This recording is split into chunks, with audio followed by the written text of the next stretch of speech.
Hey everybody, how's it going, Brandon? What's up? Yeah, this is the last episode before Halloween. I know. Definitely 106, man. excited. Cool I stuff. think it could be quasi Halloween, though. I believe we're doing for the actual Halloween. We're doing a pre-recorded for the Game Junction, Yep. but the Anime Junction cast will be live. Yeah, so it'd So be definitely kind a lot of of stuff. flip-flop. Yeah, for once. Be cool. I just wanted to give a quick little shout out, Mr. Coffee over on Twitch saying Happy Halloween. So Happy Halloween. right around the corner. But hey, wanted to welcome everybody in, whether you're listening live, after the fact, watching this on any of the audio platforms. We definitely appreciate everybody's support. Obviously, all our socials linked down below. Got a lot of good stuff to talk about. Yeah. Venom Last Dance reviews, some gaming. It's always gaming controversies. Canceled Nintendo game. We just had a new video drop on the PSVR 2 over on the Game Junction YouTube page yesterday. Got some more shorts up today, some AMD news, and a bunch of other stuff definitely to talk about. It's gonna be a action-packed episode. Yeah. Like it always is. There's a lot this week. Kind of surprised, but interesting stuff to talk about for sure. I think it's also a surprise that we were able to go live on time. Yeah, we went live on time. Isn't that crazy? For those actually watching live, obviously, if you're watching this after the fact on one of the audio platforms, but hey, we're able to go live for once, and God knows how long. It's been a while. I did want to also shout out real quick that we just hit 25,000 downloads yesterday, which is pretty crazy on the audio platform. So that was really cool to see. We love our audio listeners for sure. Yeah, but I mean, I guess talking about, obviously you just talked about the PSVR 2, you got a video, everyone should go obviously watch. But we got some news that Minecraft is losing its VR support in March of next year. It's pretty interesting because we just talked about this a few weeks ago. Do you remember? I feel like we did. We did, yeah, because you said you tried it. I hadn't tried it. I didn't care for it. Yeah, I mean, I don't care for Minecraft. I've been pretty open about that, but it would be cool to check this out before, but I don't really have a way with PSVR 1 not being backwards compatible. PSVR 2, which is really dumb, but you can't play those games. So, but I will say Minecraft did just get the actual PS5 release. You can get it at the store right now for $30. I saw it yesterday. So the actual native PS5 release just came out. So it's kind of interesting. Yeah, but I mean, I guess like this makes sense because this pretty much just verifies it wasn't popular enough to verify them keep putting work into it. Yeah, which means it's not like an impossible. At the very least, people will probably have mods for it. Or you just play an older version. I don't know if they're just completely getting rid of it outright, or it's like you have to play these older versions of it. But I could see most people just not caring for it in VR, just because it kind of it's a neat experience, but you're only going to probably do it a handful of times for most of us, me included. Because it's just, if you actually wanted to actually play Minecraft, it just makes a lot of stuff super tedious, and it's just easier to play on a keyboard and mouse or on a controller on a console. So Mojang said that people who played using the PS4 or PS5 peripheral would still be able to access their previously created worlds as well as items they had purchased in the marketplace. So at least things that you may have spent money on in the VR mode, you at least still have those, I guess. Yeah. And I guess, hey, they're giving you like a 6 months heads up on, hey, this is going away. Yeah, so what's it? Yeah, about 6 months, give or take. Yeah. Yep. So definitely interesting for sure, but it's kind of a bummer to see another thing go, but it just keeps happening. We got more to talk about that is being definitely. removed. I just wanted to ask, did you ever get a chance to play Among Us in VR? No. Is that on the PSVR 2 in VR? I'm not sure. Because I had it on PS5. Yeah, it fits, but it was brought up in the chat by Mr. Coffee. And I was like, that's a good one. 100% haven't. Yeah, I've only played the game like once. Yeah, it's not much, but it's fun. Now I could see us like if we streamed or something, I could see us having fun playing with other people. But if I'm just playing by myself, it's just I don't like that. With people, I don't just playing with people I don't know at all. I have no way to talk to them or anything. Or yeah, so based on something that was posted on Reddit like a year ago, apparently it's on PSVR 2. Oh, okay. But, all right.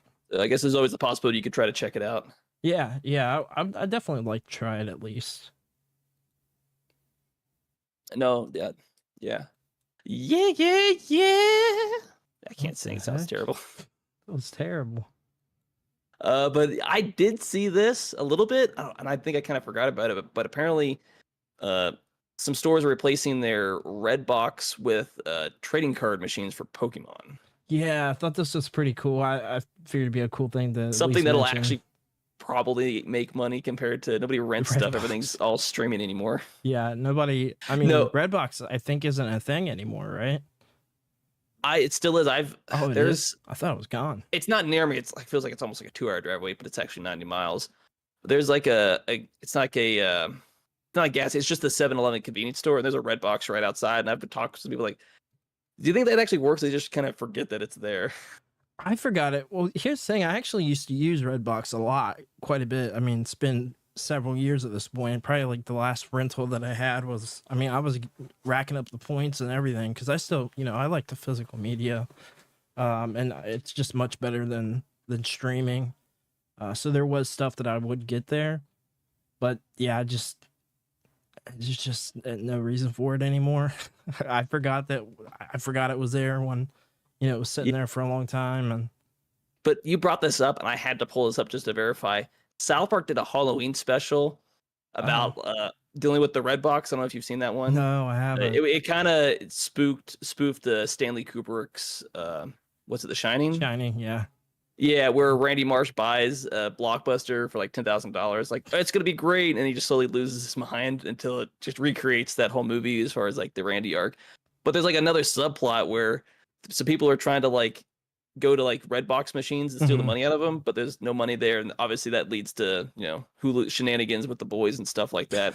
But even back, because this came out in 2012, and they were already riffing on. Obviously, by then Blockbuster was out, streaming was like the new hot thing, and they were just mocking even with the red box. Like, nobody uses then. Yeah, this came out in 2012. No, I mean, what about the streaming though? Was there streaming in 2012? Oh yeah, there was. This came out the Halloween after we graduated high school. Streaming was 100% a thing. I think Hulu and Netflix were like huge at that point. Those are the only two big ones. I don't remember watching. Man, maybe I'm an idiot and I'm just misremembering. I don't know. Okay, I don't know. Maybe it just wasn't. That's trying to pull up. Common or something. So technically, Netflix, according to Google on the Wikipedia, in January of 2007 is when Netflix started streaming. Wow. Okay, back so in 2007. Kind of adds because I worked at Blockbuster till it closed down. They tried to do the Blockbuster streaming thing after they turned down buying Netflix. You know about that whole thing, right? Like, yeah. Oh yeah, because could have bought Netflix. I brought it, but what a bad move, dude. I can't imagine their regrets today. Yeah, but according to Wikipedia, Blockbuster essentially closed between November of 2013 and January of 2014. Yeah, we closed. Yeah, we closed the end of 2013. But I mean, by 2012, you kind of already knew Blockbuster was on its way out. A lot of stores already started closing. They were constantly selling movies. My favorite like job like that because it just fit for me. Like getting to watch the movies early, getting to rent the games a few days early, before the street date. Yeah. It's just cool. And then just talking to people about the movies, man, was always cool. It was fun. It was a fun job. Sometimes, because I remember obviously big on the childhood for renting stuff, but sometimes I wish, because by the time I would have been old enough to actually get a membership, they were already essentially, who cares? Sometimes I wish I was old enough to actually have better experiences in the Blockbuster before it actually closed down. Not just being a kid, you go there with mom, dad, maybe some friends, rent some movies, and that's it. You're not really talking with people there. Yeah, no, it was cool to get to know people. And just talk about the movies. Like people would be returning their movies and talk about what they thought in their movies. You do a little movie discussion there.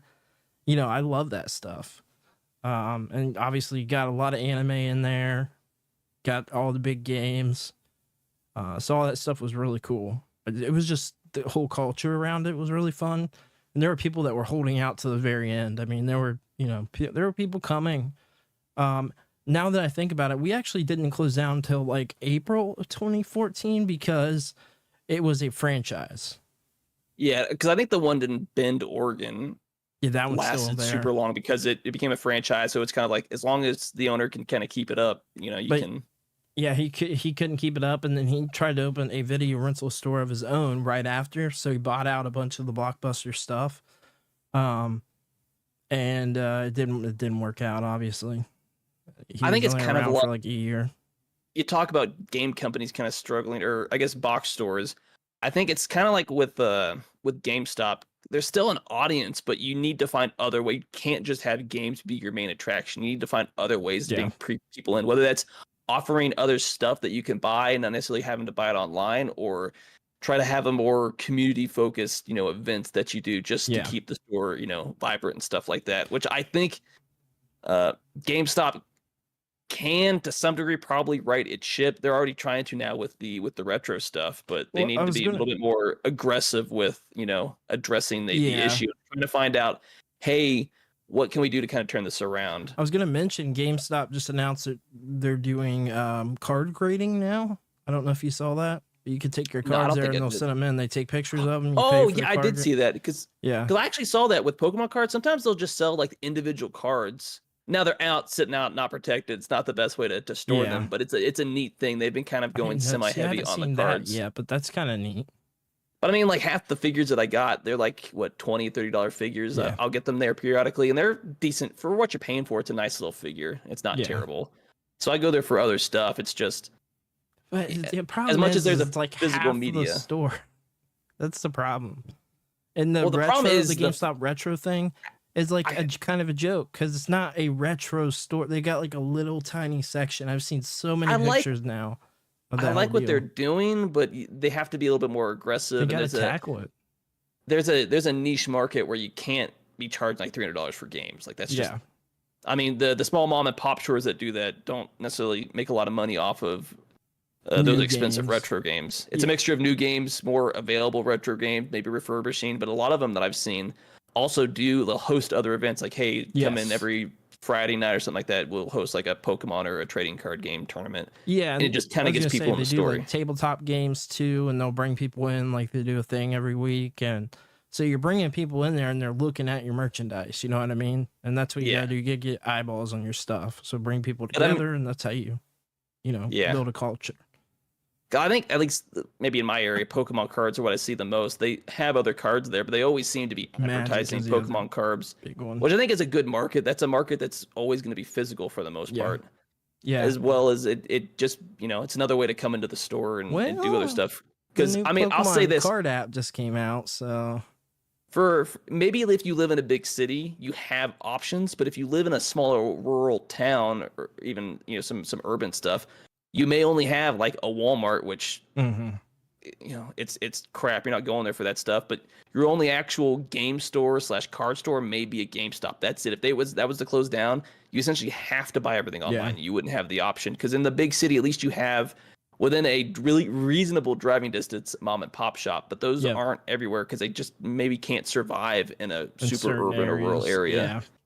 Because I'm pretty sure some GameStops in the rural area are probably to some degree subsidized with larger stores just to have the presence, because you're trying to cater to as many people as possible. Yeah, no, I agree with that. I think so. Yeah, but this one, because I think I saw it on X, but it may have been from a snapshot on Reddit about a store over in Oregon, was it? In Portland, Oregon. But apparently, it can be. They say it can be found in 14 different states. I don't know exactly where they are, what the states. You'd probably have to. All right, never mind. If I can actually read properly, the states with this vending machine in, and this is just the state. I don't know where it is. The stores. There's probably not a whole lot of them, but the 14 states that have these vending machines is Arizona, California, Colorado, Georgia, Illinois, Indiana, Kentucky, Michigan, Nevada, Ohio, Oregon, Texas, Utah, and Washington. So there's one in Ohio. And then the closest to me is technically Utah. Where? I guess Colorado as well. Now that I'm curious, I'm thinking, at least for me, probably Columbus. I'm sure. Probably Columbus. Well, if it's in Utah, it's probably somewhere in Salt Lake City. I'm like, I want to find these just to be able to say I found it. I don't know when I'm going to be. Well, sometime in November, I should be down in Salt Lake City. So I might try to figure out like where this is at and go there, take a picture just to say I used it. That would be cool. Yeah, I would like to do the same. But also this is apparently these are owned and managed by the Pokemon trading card company. They own these directly. They're just sitting in a storefront. So it's like an officially licensed Nintendo thing. I think it'll do decent. Well. Pokemon's really popular. I mean, you just look at online. There's people who their whole stream is just opening up cards know, and it's talking wild. with chat. I was like, I don't have the problem. Is like, cards like every day. I don't have a setup for that. I see them, but I'm like, that's it. You have to be making money. Like those cards are expensive. Yeah, the amount of packs some of them open. Because even to get like a booster pack with like 10 cards, you're talking like 50, $60 realistically. Oh yeah. I mean, one pack is like $7, right? $7 to $10 somewhere in there. Yeah, crazy. I'd say round up. So you're thinking probably after taxes about $10 a pack. Wow. I mean, it's not terrible if you're only buying a handful every there, but if you open up all those cards, it's crazy. I think some of those people that do it also are farming for certain cards that they're going to turn around, probably get graded and then resell. Right. Yeah. Also, you end up if you open that many cards, so I mean, if you open that many cards, you could probably just start selling different sets and just bulk as far as like just random cards. Yeah. I'm sure they're making their money back somehow, on some of that. As well as you're streaming it. So if you've got like a few hundred people streaming, you're making money off that. Yeah. People like, send money while on the stream and stuff like that. So yeah, after a while, but I was like, that's great. I would love myself to be able to do it. Get a second camera and make it like an occasion thing or something. But get that second camera to, get your hands. I think doesn't Twitch like have a whole section on that? Yeah, I think so. I think they do. Yeah. Oh yeah, they do. They do for sure. I don't know if they meant to talk on that for like forever, but it's all right. It's a whole good topic to talk about. Why not? Yeah, good topic. I know it was announced that the Sonic Shadow Generations already hit 1 million copies sold. In one day, on the day of its release. And the other game sold 1.85 in the first 6 months. So this is going to outsell it by next its original version? Yeah. Oh, yeah, probably 100%. Are you planning on getting this game? Yeah, I am. I'm a little disappointed on some of the weird stuff they've done, like clothing up Rogue more. And all she was showing was her back. There's I think they completely covered up whatever little cleavage she had as well. I know that was like a whole discourse on Twitter about that, which was crazy and funny to watch. Yeah. But you get both sides of it. It's like, it's not a big deal, but it's like, if it's not a big deal, why are you making changes? Yeah, that's what I'm wondering. And then they changed some of the dialogue too, which I'm not sure what dialogue, but obviously something in there was not holding up in 2024, apparently. I just saw the dialogue. I don't know what exactly was removed, but I mean, I'm excited to play the game. It got a 9 from IGN, which I was shocked. I mean, you got to remember, this is a 3D Sonic game. They usually don't score well with critics. So, I really don't care what critics say, but I've heard from the people that I've talked to, everybody loves it. So I missed out on the limited run games collector's edition that came with the statue, but I'm just getting the standard edition. I gotta grab it. So yeah, I thought it had to do with them changing something about Amy with her dialogue from what I saw.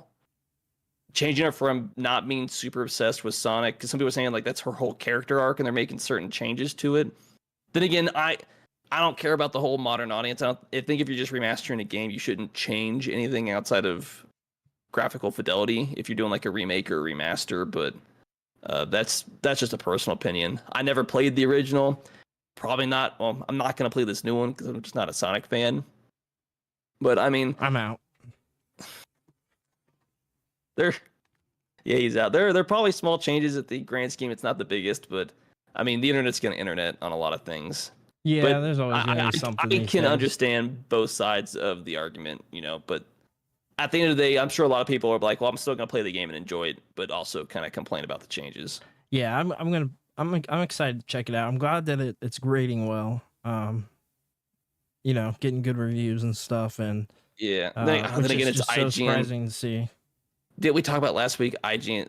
Some issues with IGN, how they're rating certain games. What was the thing that we because thanks, Mr. Cobb. He quietly just posted it. They gave Sparking Zero a 7. The same thing with Concord. Yeah. So then they're giving this a 9. I guess since we're talking about, we can move on to the one topic too that talks about the score. But yeah, Sonic X Shadow Generations has an 80 on Metacritic. That's a decent score. I don't know if I'd give it a 9 out of 10 as like a remake, but an 80 seems like a solid score across the board. No, 80 is great. I mean, if you ask me, that's really good for 3D Sonic because, a lot of them are very hit or miss for people, and they never They never review well ever. So You're never gonna let y'all forget the what's it, Sonic 06. I mean, basically, It's such an infamous game. It truly is. And Because I think the first time I saw that game, never played it, but I think I watched videos of like back when Game Grumps was actually feels like they were relevant. I watched some of their playthrough of that game anymore. They are. I haven't watched them in like 5 years, but so a couple of things. I guess we'll talk about both of them. But Like a Dragon Yakuza Season 1 is scored a 48 on Metacritic with only 4 reviews right now, based on 4 critic reviews. And then Venom: The Last Dance is at a 41, and so this is for critic, 5.5 for user score. So not good, not a good score. yeah, there's no audience score for it on the Rotten Tomatoes. It's sitting at like a 57, but like I actually need to go and watch this now. Because it's on Venom? Prime and I have access. I've got easy access to it. I actually forgot it kind of came out. Yeah, I know. I don't. But then again, like now I'm curious why they didn't like it for the most part.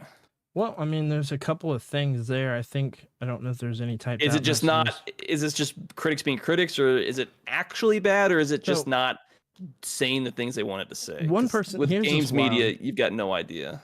Okay, for instance, IGN gave it a 40. They said there's so little of this that there's very Yakuza in tone, and it's so limited in inspiration from the games that there's hardly much you'll recognize from them.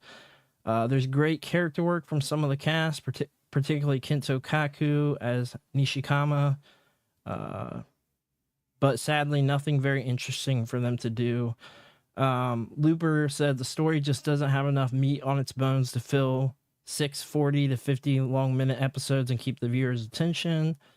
There was looks like user score gave it a 10 just a little while ago. A strong performance from the cast filled with people experienced in other Yakuza films and series. The drama didn't follow the game, and that was great, as the plot of the first game is very weak. The changes were positive. So it looks like, based on what we're seeing here, is it doesn't follow the games, and it kind of does its own thing, which could be good, could be bad, depending on the person. For me, I would rather see a new story. I really don't need I've always said this. I really don't need the games translated, word for word from the game, because I can just play the game. Like, to me, that's boring. So yeah, I was pulling some ties into the games. That's what, like, there's a grain of salt here. This was pulled from Reddit, but it seems like a lot of people are critical of it because of that, or some people just say it just didn't look good even from the trailers. I thought the trailers. But I mean, obviously, some people. You're always gonna find people that like stuff, don't like it. I'd have to. The problem is, if I watch it, I don't know. I've played like an hour of the first game. Yeah. I don't know any of the source material, so I could go and think like, oh, it's a decent show, but you didn't play Shenmue. Absolutely a terrible adaptation. You didn't play Shenmue, have you? No. So you didn't play the first game. Gotta play Shenmue 1 and 2 though. Well, I'll just start with the original Yakuza game. But messed up. I want the problem with me is like I want something more than just the critics, because I don't. Well, no, there is user score at a 5.3. Okay. So just how many? Minimally higher. There's 20 user ratings, 4 critic reviews. Where are you pulling the user rating from? Metacritic. So there's more user ratings than there is, and it's still not good. So it's interesting. Because I was trying to find, like, I could only find critic scores. Yeah, it's got both on there.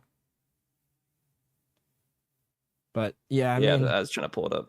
No, you're good. Yeah, little interesting, but it looks like, it just looks like it's just did not fare well, which is kind of disappointing. I trust the user score more, and it's still not good. So yeah, I mean, I guess you're gonna see some people. Obviously, even the people that liked it says it doesn't follow the games for some of these reviews. So for you, that's gonna be like whatever, because you haven't really played the games. So to you, it's not going to mean someone that's not played them. It doesn't mean anything. So you can kind of maybe go into it a little different, not knowing any of the story for the games and stuff like that. Yeah, because I guess this is weird though, because at least because there's only 20 user reviews, so it's a really small sample size. It's pretty much split between positive, negative, there's and like mixed. No in the middle, really. There's 7 positive, 5 mixed, 8 negative. Most of the ones I saw around the mix were like, it's okay, it's better than I thought, it's serviceable, from what most people kind of seem to agree, or the The ones that hated, I was trying to find just outright didn't care for it, or they were like super fans of it. I mean, one person gave it a 6 and said basically just stick to the video games. Yeah. Another person said could have been better. It's all right, I guess. Next season, I hope it improves. And again, this is one of those different shows with a recognizable IP. So I mean, yeah, you've seen some of what people were saying. It's pretty much all the same thing. Yeah, there was a user review on Metacritic from Losmos. I don't know how you say it. Probably butchered it from the 24th. Like, if you know nothing about Yakuza, it's a 7 out of 10. If you know Yakuza, 4 out of 5, or 4 to 5 out of 10. Essentially, he ended up giving this person gave it like a 6. So it's not bad. The issue is you change the original plot with a new plot doing retcon to the original. The new plot and story does not make any sense to me. The correct way was to do as they did with the Ichiban in the games, just a parallel universe. This person can't type. Character, and once stylish, just had Kiryu in the mix. So it just seems like that's the problem with adaptations. Do you completely do something different, or you just do the same thing that the games already did? Like, that's a fine line to walk. It is. It's going to be mixed depending on the person. Like, I don't need to see the game translated on the screen, the exact same story. I don't need that. To me, but that's the problem, because useless. Then they change it, and then you're going to complain about it. But that's what I'm saying. There's always going to be on one side or the other. It's kind of why I've gone the way, because sometimes, like, I rather them stick close to the original story. But like, to me, whether it's for a video game or it's an anime, don't need to change the story necessarily, but they can follow their own path with it. You know what I mean? Like, they didn't need to change loyal. It. Yeah, that's hard without like trying to anger it, because usually stuff like this, you know, games or anime that get live action adaptations, you're trying to go after technically a different audience, but you still need that core audience there. And that's a hard line too. The problem is, even if you're a diehard fan, it doesn't matter how good the show is. You're still always going to say, play the original game, watch the original. That's what you're going to prefer. So it's kind of a hard juggling act that they have to do. And if you don't know what you're doing, you're going to like essentially flub it. The Japanese adaptations never do well. I mean, they just never do. Attack on Titan. Yeah, I mean, all of that. Bleach, freaking Death Note, you know, the adaptations. Okay. What's the worst adaptation that you've watched then? From either Japanese or Hollywood? Which has definitely got to be Dragon Ball Evolution, for sure. I mean, that's got to be among then you've got Avatar. Then you got Death Note. You got two separate Avatar adaptations now. Several Death Note that are all bad. We got an American one and we got the Japanese one. Both are bad. You got the Attack on Titan one, which has like the worst CG I've ever seen in my life. That's what I'm saying. They have no budget ever. These Japanese adaptations never have like a budget. If they do, it's very low. I mean, they don't know how to work within their budget. Attack on Titan, that is one of the worst things I've ever seen in my life. Like, that was better worse off than just a cheesy movie. Putting a dude in a suit and filming that. It would have looked far better. They're good at that. They're good at practical effects, but they're never good at CGI. Which is crazy, because you saw what they did with -1 that's about to come back in limited theaters. I don't think it's my local one, unfortunately, in November, with extra added length and stuff like that. What they did with a really small, I mean, granted, it probably a bigger budget than some of these adaptations got, but it's still, compared to a lot of like Hollywood movies, it's like what, a $10 million budget. And what they did with the limited CG, but what they had to work with, it looked amazing. You got to know what you're doing and work within your budget really well, and just have to, you know, essentially play that juggling act. And maybe sometimes I think this is an issue. I'd be curious to know, like, is CG really saving you time and money, or is it just convenient and easy compared to actually doing practical effects? Yeah. I mean, that's a great question. Could you find a mix there that looks better with limited budget? Because I think practical effects, even if it doesn't look 100%, like really good CG, you can make it look really real. But like, there's a charm with practical effects from like the 90s to like the 50s. Yeah, it's just different. It's like a different thing. Because sometimes people use it as a crutch. I'm like, at the end of the day, it doesn't matter like what your practical effects look like. Like, what is the story is going to carry the day. Yeah. And then you just need your effects to be at the very least serviceable to the story, so it doesn't look completely like a C tier movie. Yeah. Like a straight to TV movie. Yeah, no doubt. I'm with you on that. It's kind of crazy, but we talked about it before when they announced us. These Japanese adaptations just never do good ever, which is a bummer, because like they do a lot of stuff good, but for some reason, the movie and TV show adaptations are usually pretty dreadful. The best one I think I've seen in a long time was the Rurouni Kenshin one. I mean, legitimately, there's not a whole lot of CG, good. if any, in that movie. Yeah, there's not much CG, so they didn't mess up there. I mean, we talked about it before. You look at CG today in television movies, and you look at what's 10 years ago, and it looks like it's kind of gone backwards. Like they just get lazy with it. It really does. Yeah, I don't know what the difference is with.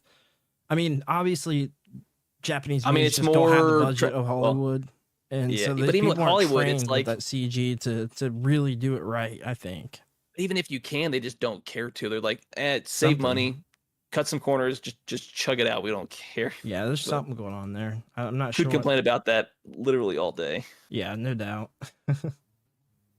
But I guess staying, with Hollywood movies, Doomsday apparently has a date that it's going to start filming, spring of 25 with a 26 release date window. Yes, that's kind of interesting. Because this is the one with Doctor Doom. Yeah, I believe, right? Yeah. Yeah. So looks like yes. So we're gonna look at like a year production. I mean, filming and production. That's what they're saying. That seems like a pretty quick turnaround for movies of this caliber and budget. Like 1 year, that doesn't seem like enough time. If you ask me. I assume the filming itself probably isn't going to take more than 3 months, realistically, for the actual practical filming. And they're probably stuck with just under a year to actually cut it, do the actual visual effects and stuff like that. Because they also noted like a 3 to 4 year cycle of working on the movies, I thought, but yeah, could be wrong. Because they gave us a release window for the next 2 Avengers movies. So Avengers Doomsday has a tentative date. I'm going to say tentative because these dates could change, of May 1st, 2026. And then Avengers Secret War, May 7th, 2027. It's interesting. It says they're not filming them back to back either, like they did Infinity War and Endgame. So that's definitely interesting that they're not doing it like that. So they're filming them separately. So you're probably going to look at, again, a year for the other movie in production too. Yeah. So you assume it's probably going to have a film date probably around the same time. Yeah. Spring of 2026. So as this movie's coming out, they're going to start filming the next one. Yeah. Yeah. It's interesting, man. So I'm looking forward to watching it. We liked Wolverine, Deadpool. That's like the last one I saw in theaters. I think I saw Wolverine, Deadpool, and then it was Spider-Man No Way No Way Home, I believe, with the last 2 Marvel movies. Before that, oh man, I think it might have been Winter Soldier, the last movie I saw, last Marvel movie I watched and actually saw in theaters. Really? Like we're going way back, yeah. I think Winter Soldier was the one before those 2, which is crazy. That is kind of crazy. Yeah, when did Winter Soldier come out? Like 20. No. It wasn't Winter Soldier. It was Civil War was the movie that I saw. I didn't see Winter Soldier. 2016 or something, I think. Around there. Yeah, it was 2016. So before No Way Home, it had been 2016 since I actually watched one. Because I watched Winter Soldier, but I didn't watch it in theaters. Gotcha. I don't care for that. It's been a while. Did you? I watched Civil War before I watched Endgame. No, I technically still haven't watched them. Infinity War is easily the best one. It's what everybody says, but I know a lot of people that after those movies came out, they just like, I'm good. I might watch that Marvel movie here or there, but I didn't care. That's what happened to me. I mean, like I haven't watched any other TV series that came out. I do plan on watching Fantastic Four. They can never seem to get right. But no, a lot of people are like, well, all the superheroes that I care to watch, their story's been told. They're bringing up other superheroes and stuff like that, but I don't care about those superheroes. So I may watch it. We'll see. I'm not like gonna like make time to go out of my way like they did for essentially this whole Act 1 that they did from Iron Man to Infinity War. Yeah. Yeah, no, I don't know. They kind of lost me there for a while, but it gives me a little hope with Deadpool Wolverine. Yeah. Mr. Cobbie says, yeah, don't really need to see. They did a great job just ending the 3 characters. Yeah. Yeah, I definitely would agree. But I guess going back to some game talk, apparently EA is shutting down the PGA Tour January 16th of next year. Yeah, so this one is Rory McIlroy PGA Tour. So I haven't played this. Came out in 2025. So a single golfing game. Or sorry, so it's shutting down January 16th, 2025. Not sure when it came out. But what I found interesting about this myself was they are shutting down The Simpsons Tapped Out, which is EA. And then the other thing is they've got an ongoing list that EA is keeping. This isn't even other people. EA is keeping an ongoing list of all the games that are going to be shut down. They keep it active.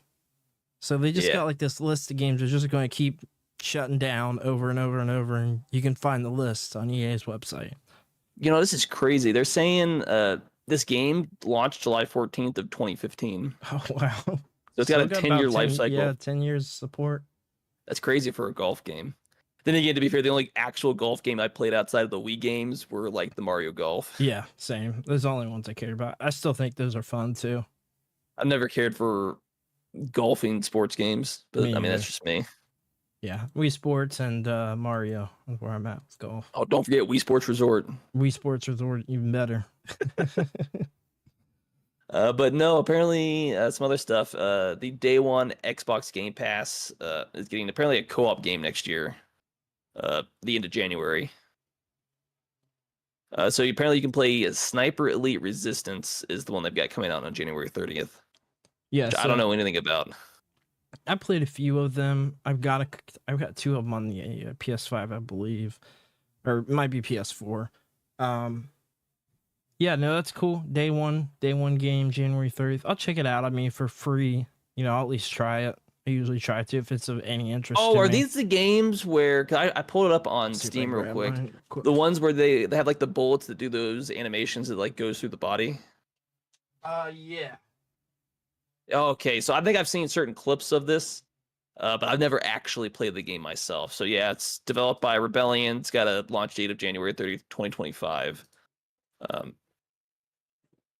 You can pre-purchase it. Apparently, you could. The pre-purchase is $50 unless you wanted the, at least on Steam, the deluxe edition with early access for 2 days, and that's like $80. So it's almost double the price. Interesting. The deluxe editions, man. But I mean, it's surprising to see a $50 game release. Yeah, so I don't know exactly how much content is in this game. It looks like a World War II era sniper. They seem to always be more budget titles. I'm pretty sure they're always cheaper, but they're fun. I mean, for what they are, obviously it's a sniping game, but I think they're pretty fun, and especially in like short bursts, something you want to throw in and play for 15-20 minutes. I think it's pretty fun. Yeah, we laughed like, oh wow, $50 now a budget title. Right? Isn't that crazy? Yeah, because I was looking through some of the requirements, at least on PC.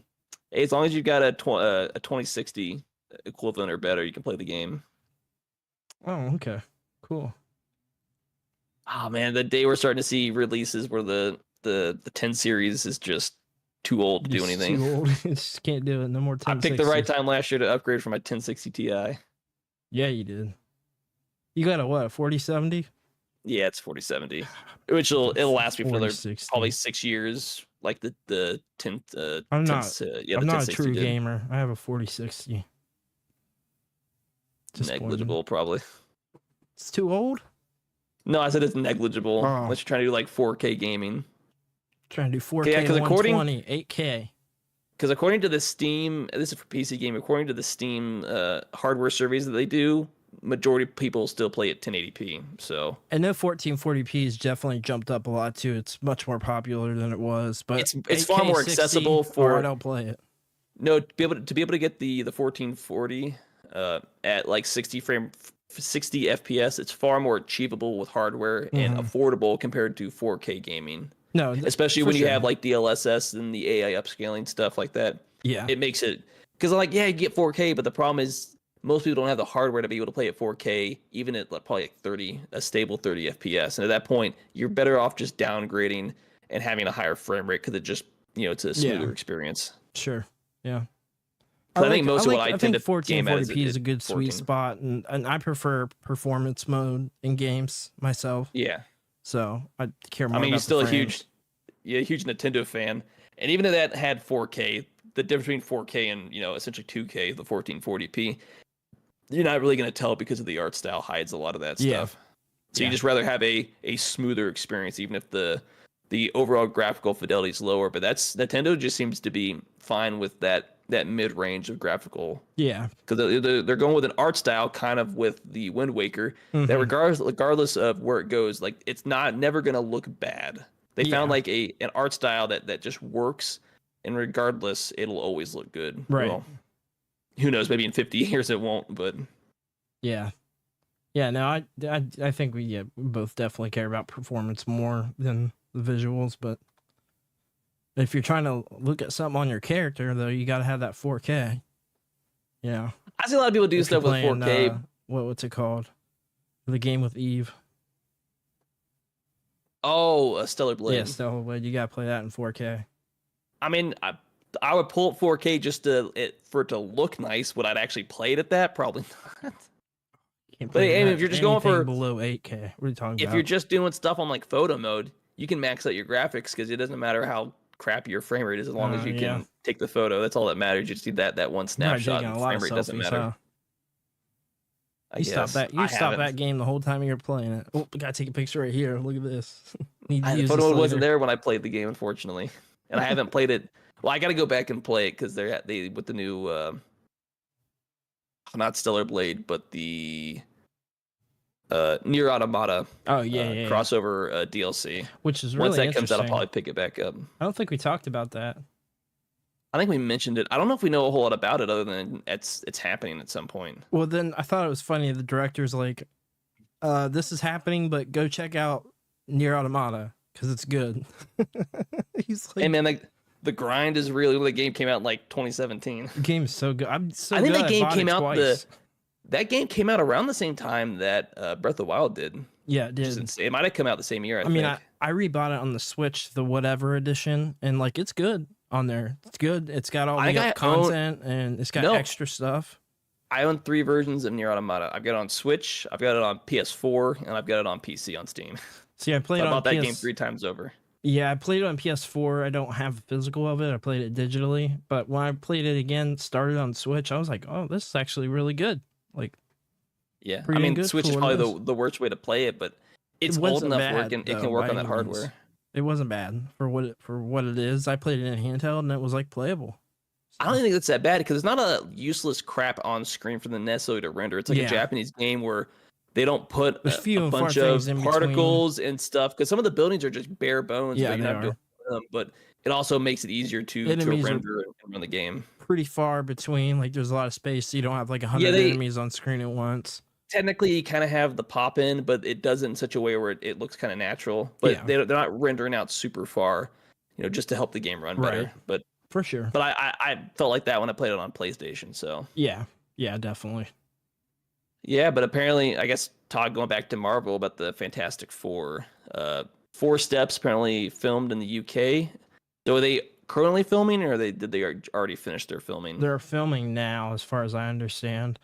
We just got like a couple photo teasers, so it shows what the outfit's going to look like, and you can see those on X. But the outfit looks good, so like maybe this has potential to be good. Like this is a disastrous series when it comes to live action. They've got it wrong every time. Every time. I would love to see them do it right though, because Fantastic Four is really good IP. I mean, really good Marvel characters. I mean, you got the Thing, you got Human Torch, like classic characters. Now I've got to ask: is this the first time Marvel is touching this? Because I believe Sony did at least the first 2 movies. Yeah, so are there 2 or 3? Because I know you got the original one, 3. And then you had Silver Surfer, were done by Sony. And then in 2015, you got just Fantastic Four, is what they called it. Yeah, I know that reboot, but I didn't know if was that like a Sony thing. Marvel was it kind of like a mix between both of them? It was Sony at that point. It was Sony, just like the Spider-Man films. The Tobey Maguire, and then the ones with whatever his name is. Yeah, because I know they get a lot of crap for the X-Men movies. I guess X3 probably, fair enough. But for somebody that never actually read the comics, doesn't know the source material, I enjoyed at least the first 2 X-Men movies. I liked them too. I mean, I watched them when they came out. I was young. I thought they were good, so I got a little attachment to them. I mean, I got toys from that one that came out. It was like a big deal for me, and my dad liked X-Men too. Is it they can't do the what's it, the Rising Phoenix saga just seems to be like the one issue that they struggled to adapt properly. Yeah, does For the seem to old be an animated issue. series, fine. Everybody, the people that were fans of the source material liked it, but in the both live action versions they've tried it, I've seen nothing but like negative reception to that specific arc with what's it, Jean Grey or something like that. Yeah, not sure what the issue is there. There's a lot of quote unquote bad X-Men films. Like you mentioned, X-Men Origins Wolverine by far is the worst. The one even that as a came film, out, it's just bad. Yeah, the one that came out a few years ago that like went under the radar that literally nobody watched. I can't even remember what it's called. There's two other. I think it's just Wolverine, which I think deals with him in Japan. Yeah, it starts with in World War II, which I think had pretty decent good reception. And then it's the one with Old Man Logan. Yeah, it's just called Logan. Both of those I thought got decent receptions, but I think that has more to do with the actor that plays Wolverine than probably the writing. It's of course I'm blanking on his name. Hugh Jackman? Yeah, Hugh Jackman. I couldn't think of his name. I just think Hugh Jackman fits the role so well of Wolverine. He does. He really can make a 6 into an 8 as far as like a rating on a movie. Yeah, he's so just good. His acting. He's so maybe good. not all the time, but he's just a really good actor. He just fits that character so well. Don't like him in any of the musicals he's done, but I also just don't like musicals. So yeah, he's definitely done some different characters for sure. It was like La Miserere or something like that, some French musical. So bad. My parents loved it. I'm like, I can't watch like that came out when I worked at Blockbuster. It was like the big movie for the week. I'm like, oh my god, I took it home to watch it a couple of days before it came out. I was like, I can't do it. I just can't watch this. Did you ever watch that's the Pokemon musical? Have you ever watched that on YouTube or anything? I didn't know that was a thing. Yeah, you gotta look it up sometime. It's pretty rough, man. Really I mean, we're going off on that tangent with movies, but I think there's only actually one musical that I didn't viscerally hate, and that is The Sound of Music. It's probably the only musical that I can actually stand to actually watch. You can kind of say The Wizard of Oz is too, which I like. It's pretty much a musical. Well, the stage play is, and I guess the stage play they turned into a movie is a musical. The original movie I don't think was a musical from like the 50s or something like that. I've never seen the other movies. I've only seen the original. I watched it once, didn't care for it, but I don't think it was a musical. But I don't care for the they story. do a lot of singing in it, a lot. Maybe it is. I don't know. I think you're right. It is a musical. You're talking about a movie I haven't watched since but I was didn't 10. even know it was a musical for like a long time until somebody pointed it out to me. I'm like, oh yeah, you're right. It is a musical. So I guess there is one I like. Naruto the musical is also another one. Oh god, is that an actual movie? I'm sure it is because we were looking last. There's Bleach stage plays. I do know Japan does stage plays. Has one, but I think that's just like I don't know how well those stage plays turn out into adaptations. I guess by its nature it has to be a musical, or stages are always musicals. The whole category that do you remember we talked about? I think it was off the podcast, but there's a whole category in Japan of musicals where it's all females only. So every character is a female, and there's like a bunch of series. Rurouni Kenshin, that's why we brought it up. But also, what else was there? I know One Piece, all female. The hashtag Yuri apparently.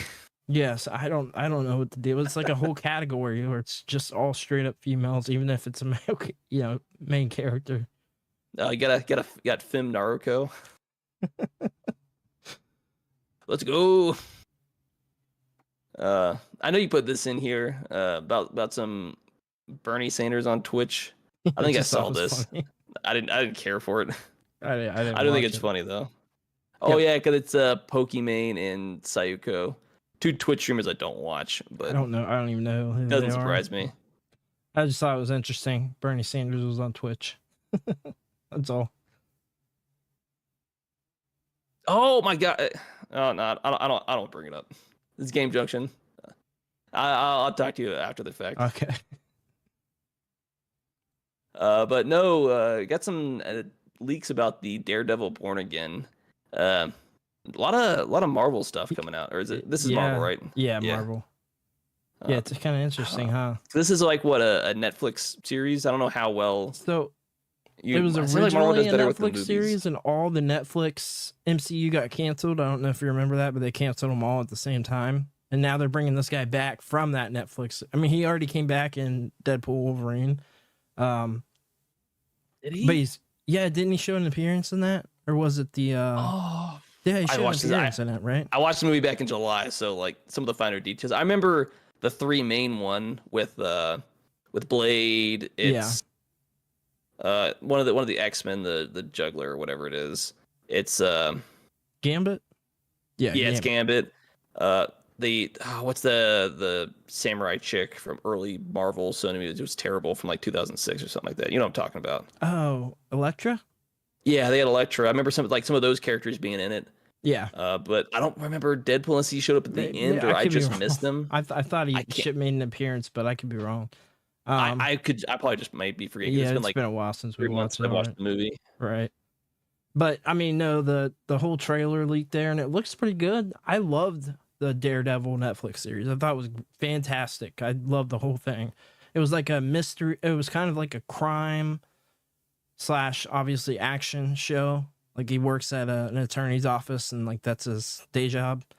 So there's a lot of like crime stuff that was going on. So it was kind of like boots on the ground sort of Marvel. It was like a different type of Marvel that pretty much ignored the rest of the universe. And it was kind of like its own thing until he teamed up with, oh god, what was the other character that got a Netflix series? I cannot remember what his name is, but yeah, I mean, it looks cool. I'm glad to see him back. He's definitely the best Daredevil that we've had in live action. Yeah, because wasn't the first Daredevil a movie originally? Yeah, with Ben Affleck. I don't feel like I was middle school, high school when that came out. Do you know if that was received well or good or bad? Because he's like the only Daredevil I actually remember. I don't think it was received well. I liked it for what it was, but it definitely wasn't a good, like, great movie by any means. And Elektra got a movie too, and it was really bad. Like, really bad. Yeah, I remember Elektra. I know nothing about it, but like, this just looks bad. It was a really bad movie. And obviously, it's supposed to tie into Daredevil since there's such close characters. But yeah, rough. No, that's always funny. But no, as far as the latest game to get a PS5 Pro upgrade, Helldivers 2 unsurprisingly announced that, hey, it's getting an upgrade. Off the list of 20, 30 games at this point that are getting upgrades, though I don't know.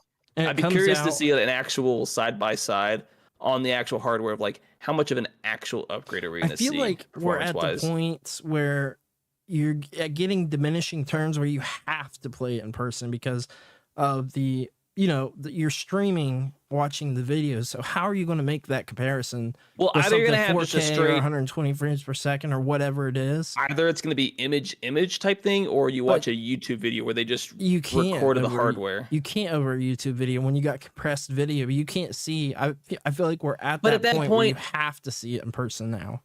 But that also feels like it's such a negligible upgrade, though. Like, I mean, if you have a PS console, like you gotta really love PlayStation or be like, got all the hardware. You got a nice 4K 120 TV with VRR and HDMI. My TV 2.1. Doesn't have HDR and it's not 4K. I think it's 1440p at best, probably realistically. Your TV?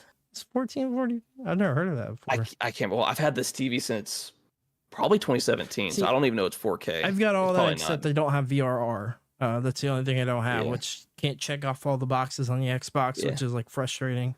Like my computer and my computer displays have HDR, but my TV doesn't have HDR. But my displays are so much newer. It's like a year old at this point. 1440p monitor, same thing. But I was gonna say and it was easier for the PS4 Pro upgrade because we kind of talked about it before. It was the same price for the Pro. They lowered the original PS4. At that point, it's like the Pro is worth it if you're in the market for if you don't have a PS4 already. Yeah, but with how expensive the PS5 Pro is going to be much more, I don't even know if it would be worth it unless you're just that enthusiast or you're already in the market for a console. So what's an extra $100-$200 that you haven't yet to spend? It's going to be a hard one to justify a lot of people buying and upgrading to it.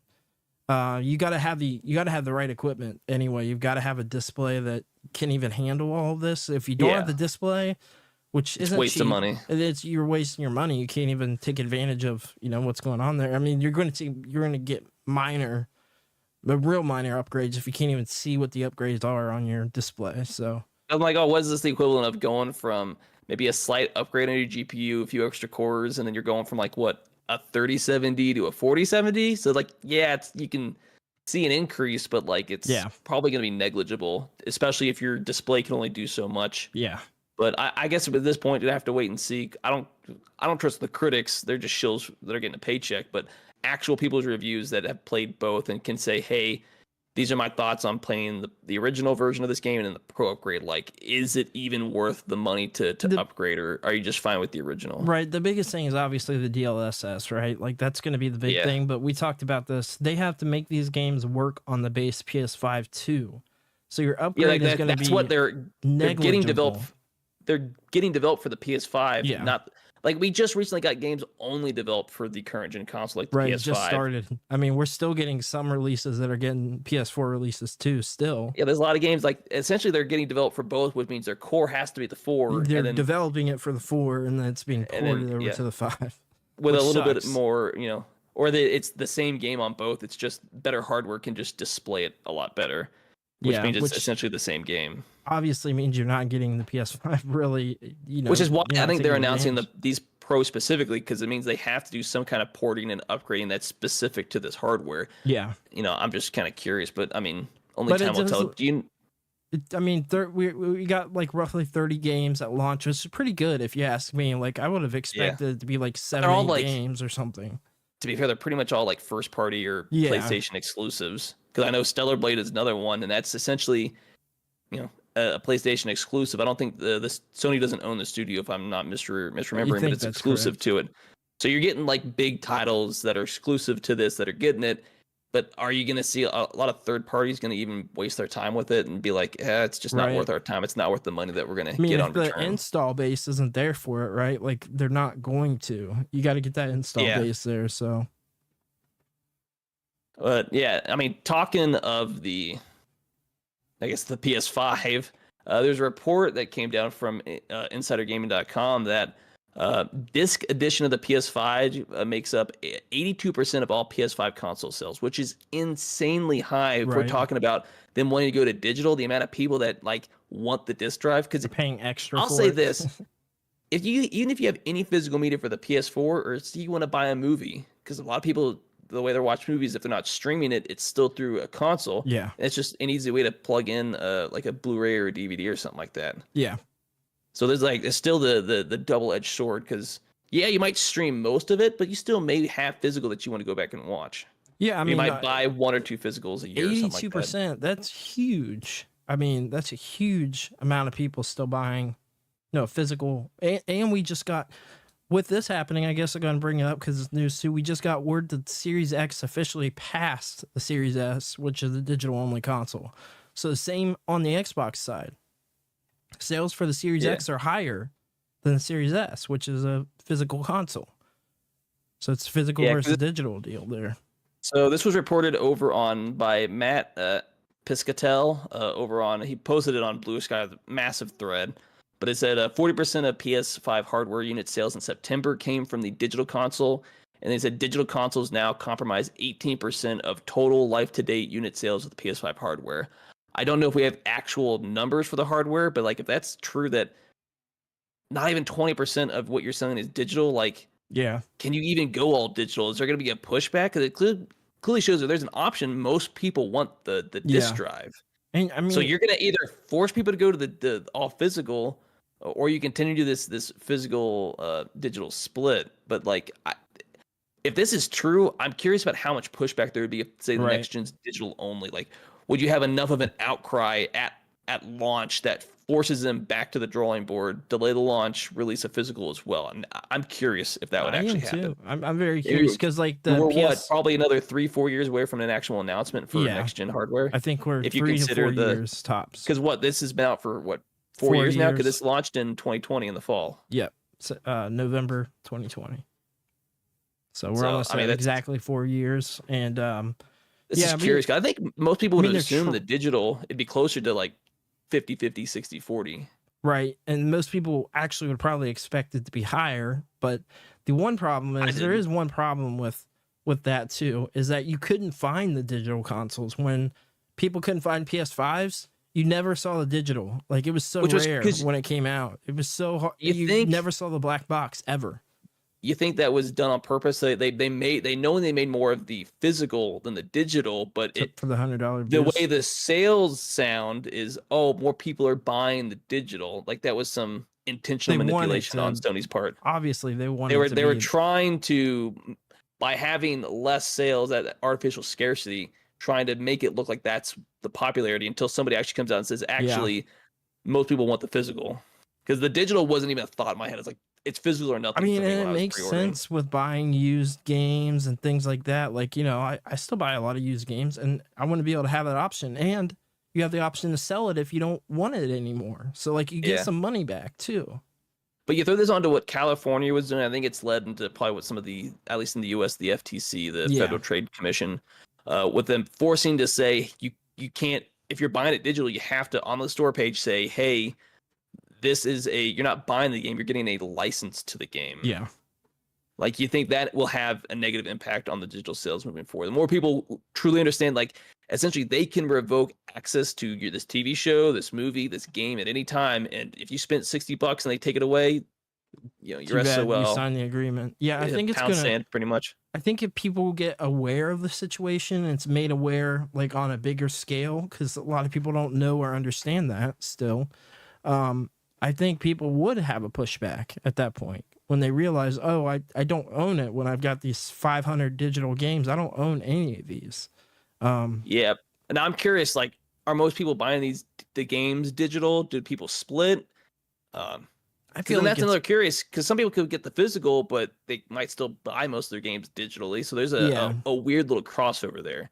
There is, and I think the digital sales overall for the game, the software, is higher. So correct? Is this just a thing where people want they like the multimedia access of it for games, old games, movies, and other stuff, but people just want the option to go physical or digital? Yeah, I feel like it is just having the option there. Like, you know, if they find a PS5 game in a yard sale they can play, there's no yard sale. Or it's used, maybe not buying it new, but hey, you wait and it's $50 used or something like that, or 60 or something like that. It's worth the money to go buy. A lot of times physical ends up being cheaper, you know. In the long run, like if you're willing to wait, if you don't buy a game at launch, eventually it's going to be on sale unless it's a Nintendo title. Yeah, you wait. I mean, that's what a lot of people in the PC community do. Is like, well, my backlog's so big, this new game 2 years later, it's on sale and I get it for like $20. Right. So like, why are you buying $80 at launch? When it comes to digital, yeah, it's always going to end up going on sale. That's the thing. That is an interesting take, because outside of Nintendo games, which just hold their value because Nintendo's just Nintendo. Yeah. Most other games, if you wait a year or 2 years,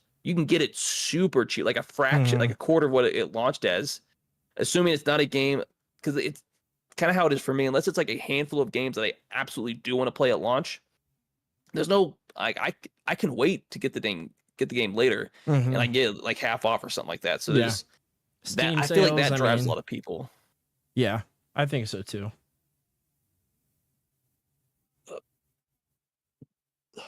Good there. Took forever to come out. Yeah, I felt it coming. It did not want to come out. But we had some news. I know you were unable to get into the Nintendo play test, but apparently it goes live, and there's issues with people leaking stuff, and then Nintendo's banhammer kicking people out. Yeah, what'd you think about this? This is. Why are they doing it? You knew this was going to happen because people want clout. They're like, oh, here's this new thing, not thinking about the long term. But Nintendo had to know something like this was going to happen, so they have to be like ready to pull the trigger like a moment's notice, and then kick people. Find the people that are the bad actors, and then kick them out now before you release something that's like.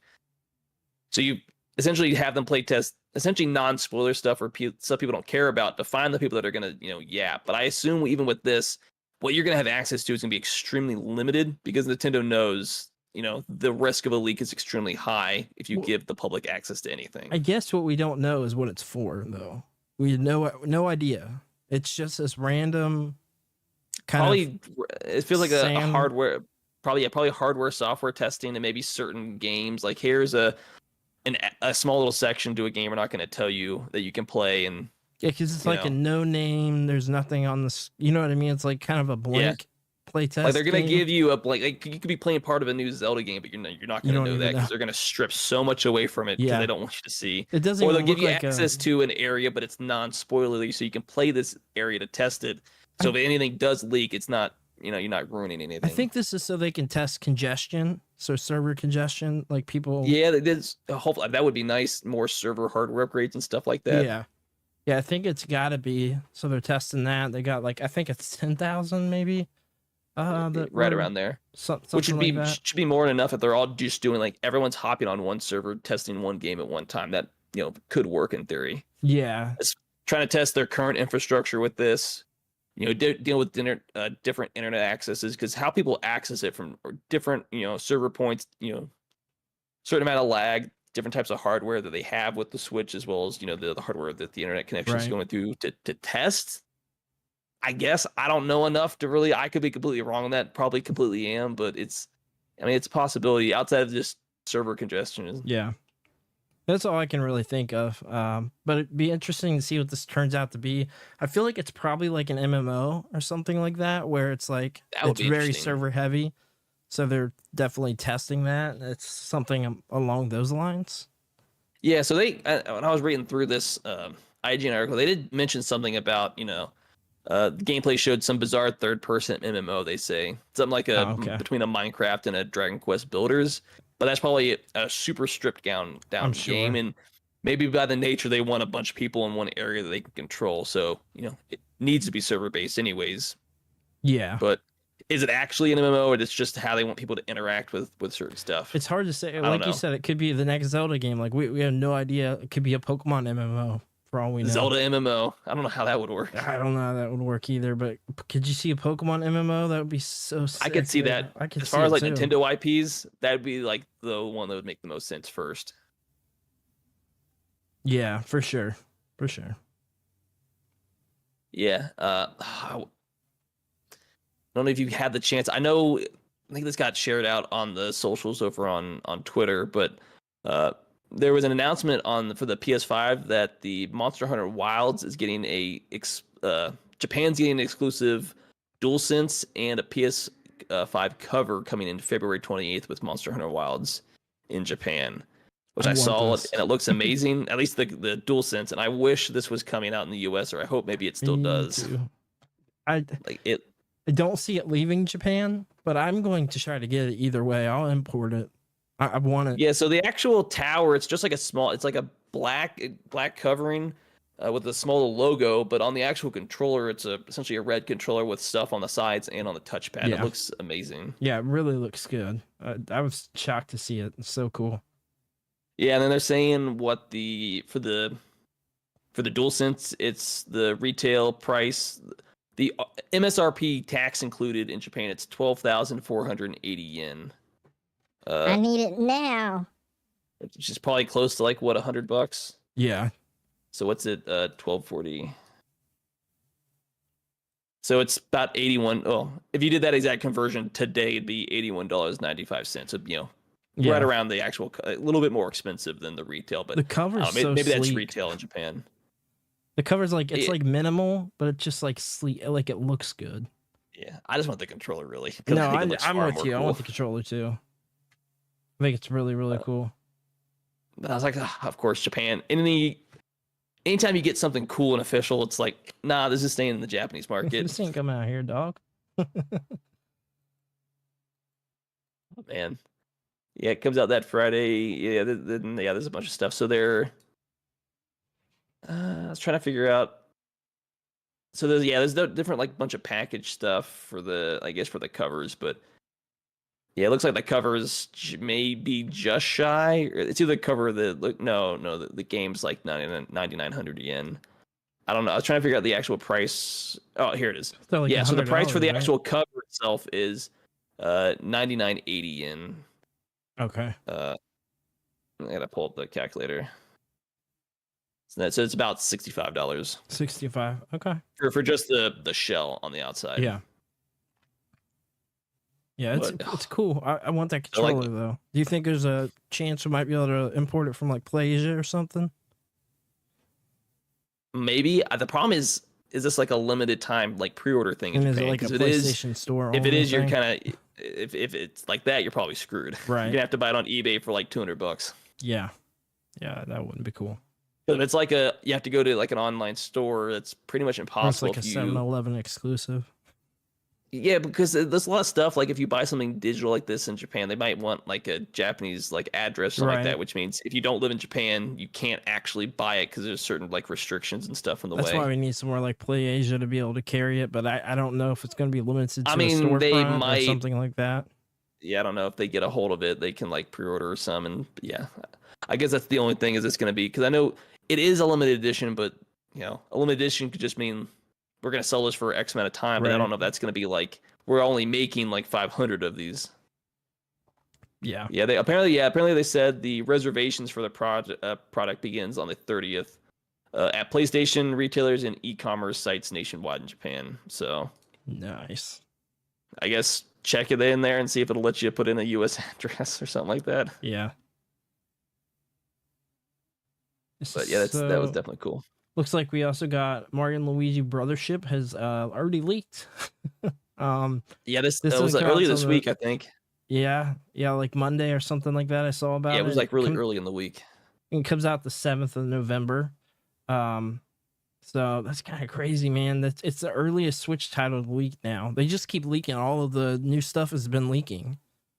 Yeah, But then they're Nintendo sending these has to a real retailers problem. way too quick because there was somebody that posted a picture about a week ago of a box full of them in his hands. He's like, "Look what I got."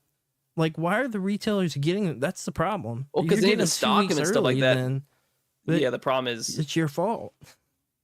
Like, the problem why are is you it putting them gets out to there certain like that? retailers at a different time. Not every retailer is going to get it the same day. I think the problem is the retailer is not, just allowing people to just to grab stuff and take it. Oh, see, they need to do something about the problem because it just keeps happening over and over and over. I feel like they shouldn't get them that early. Like, there's no reason they need to have this more than 2 days earlier than the street I mean, date. technically, there is a way you could probably, to some degree, prevent this, but it requires you to. But I mean, all you gotta It, do it is makes it. have the No, cart, dump it. I mean, that's it. Well, no, that's the problem. Like, you could force the game to have to talk to a server until it unlocks, but that also creates other problems. Yeah, that as makes far it as has access to be online physical type game. deal. Yeah, like that's like the only way they could do that, but long term, it's not Do you see 'em accessible doing unless that? it just needs the whole initial internet connection. But obviously, people are going to complain because, well, if I don't have an internet connection, I can't play the game because it needs to talk to unlock this code. And it- for it Switch, I creates think more that's hassle. even more important than like the other consoles because Yeah. it is a I portable don't think console. it's just. I don't know what how early retailers getting games is normal though. Like a week or 2 weeks feels like it's like a normal that time would have frame. been about 3 weeks early if I saw the picture about a week ago. So that's like 3 weeks before the launch date. There's no reason for that. 3 weeks, almost a don't know. month. It's kind of their fault if you're sending them out so dang early. I guess they got try to do to- something, right? Because they're all leaking now. Try to work it so they only get it a week or two, or like about a week or so I early. don't think 'cause they it's need it less more of a than 2 problem. days earlier. Like, But the problem that's hard because hey, what if it yeah, it's I know. delayed? I know. So you need them to have it in time just in case there's any issues. And by the nature of shipping, certain stores are going to get it Yeah. before others. Yeah. Like there's just no way around that. Like stores along the coast are going to get it in the U.S. before Central U.S. does, depending on shipping routes and stuff like that. Just by its nature, you need that time. But is this you're getting it too early, or is this the retailers themselves just don't care? Well, they obviously don't care because people are getting their hands on it. So Yeah. crazy. Are you gonna? Well, Are you picking this one up? At launch- They're good probably not at RPGs, launch. man. They're good RPGs. I've got so many games I bought in the last year that I've not played a whole lot of time on, so I'm probably not going to get this. I'll probably pick it up later down the road, hopefully on sale. But at See, launch, that's sketchy. I don't believe you. I think if you don't buy it now, you won't buy it at all. you have to buy it at launch. It's just messing. I'm definitely grabbing it though. I already got it pre-ordered on Amazon. I'm super hyped for it. Yeah, but about the same time this launched, there's the same issue about a hacker getting access to, I can't remember the actual site, but access to a bunch of Game Freak stuff as far as Yeah. like, all their projects they're working on. But it was Everything. also this came out earlier in the day though. That hacker claims they won't leak any Pokemon Scarlet and Violet info, as well as fearful are of we even leaking allowed to talk Nintendo about Switch 2 this? info. Or will this get taken down? This was posted on the Gamer 7 hours ago. No, I'm talking about this podcast. I don't think anybody cares. I'm not talking about anything specific. It's just the hacker saying he's not I'm just going to kidding. release this information. Yeah, But you know, but it was, I want to steal it, but I won't release it. one of the things they said about, you know, potential in-game events, but I think the other issue is this person seems to have got access to your stuff, but like if I release anything, you know damn well Nintendo and their lawyers are going to come down on you with the hammer. Even now they find out who you are, they will be looking for you. No, so this guy they seems to be like right now working on this. Like there's a but team. this guy clearly seems to not be stupid. It's like, I'm not going to release this stuff because it just gives them more ammunition to come after me. How are the leaks? How do we keep seeing new video and images almost every single day from the leak? If he's not leaking anything. Well, he said, I said Pokemon Scarlet information, and then information that could potentially be about the Nintendo Switch 2. Gotcha. Those were the two specific things. But from what I understand, he hacked into some server-based information for Game Freak specifically was the one that had the leak. It wasn't Nintendo. This was a Game Freak hack. Yeah. But obviously, Game Freak has probably information. So obviously, Scarlet and Violet ongoing games, and the Nintendo Switch about to be launched.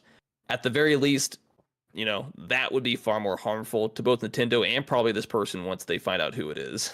Yeah, no, I mean, you know, if they do, it's gonna be crazy. You know, the other thing is, if you start leaking too much, not only is it you already have a target on your back, but where you release stuff, the more you put stuff out there on the internet, the more it probably becomes easier for different sites to track you and stuff like that. Depending on, because I don't know if we know where this hacker even is from. You know. Might be different. That might be from our country. That's not as bad. But if this hacker say is based in Japan, 100% they find out who you are. You're screwed. Oh yeah, 100%. I mean, this is not going to be good for the person that did this. I feel like it's a matter of time till they find out. Like they got to have an investigation team on this now. I guess it depends. Is this an internal issue, or is this person actually got access from the outside? And how well did they cover their tracks? I mean, this huge leak. I think it said 1 terabyte of data or something like that. Huge. Yeah, it was a lot. Because I think there was some potentially some access to like source code and stuff like that. Like how do you release that? How do you release that information without really putting a target on your back and Nintendo immediately ban hammer on anything that comes out about that? That's what I'm saying. How do you hide? You can't really hide from Nintendo. Always finds out this stuff. They always do. Yeah. I mean, you might find out about stuff that was canceled and stuff like that, or some other stuff. Well, they don't want you to know that.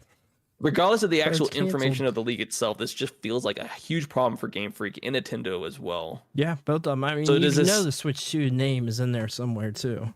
You know what? I mean, it's just going to be in the codes. The name. I mean, all these games, some games they're probably working on are going to come to that. I imagine Scarlet and Violet are going to come to the Switch too. So I guess now does this cause issues internally for Nintendo as far as do they delay certain things? Do they now want to speed up their timetable to try to get ahead of potential leaks as far as like Switch 2 and other like Pokemon games are concerned? Because from what I understand, there were the Pokemon ZA information was also part of that leak as well. Which is, I saw actual video of it.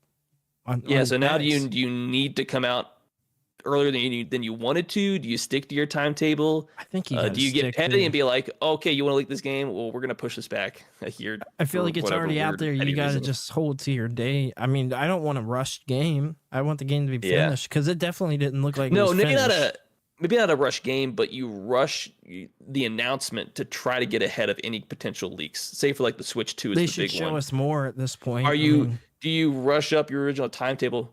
Not the actual release date, say for a console game, but your original announcement timetable has to get changed because you're afraid of too much information getting leaked and essentially ruining the announcement that you want to have happen. I don't know exactly. Give us a new trailer with actual gameplay footage. Yeah, I don't know how much information was out there as far as what was leaked, what was accessed through this hack.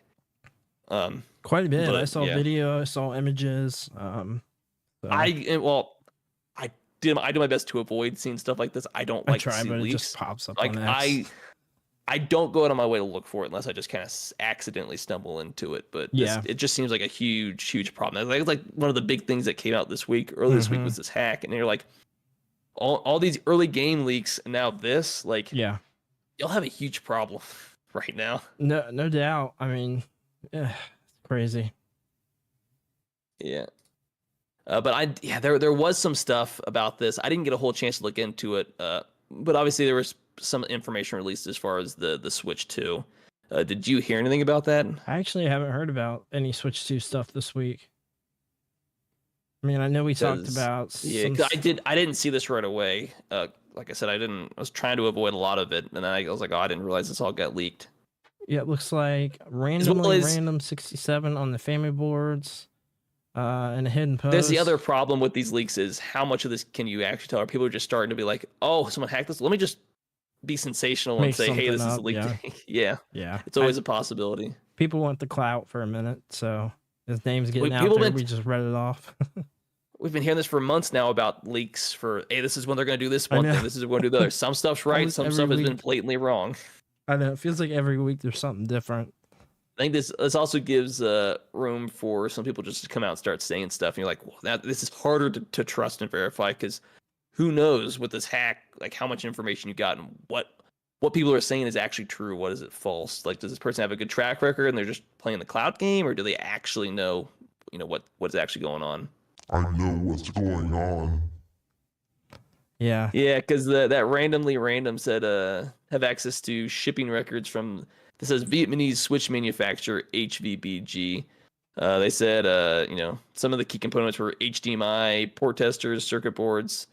What he said, something called a game console external connection device, which means nothing to me.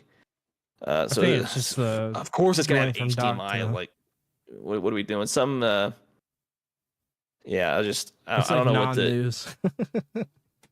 some information they're saying leaked, but like how much of this can you trust? So it's like even more of an issue of people just saying stuff on the internet. Right, yeah. Yeah, it's hard to tell. I mean, what's legit and what's not at this point.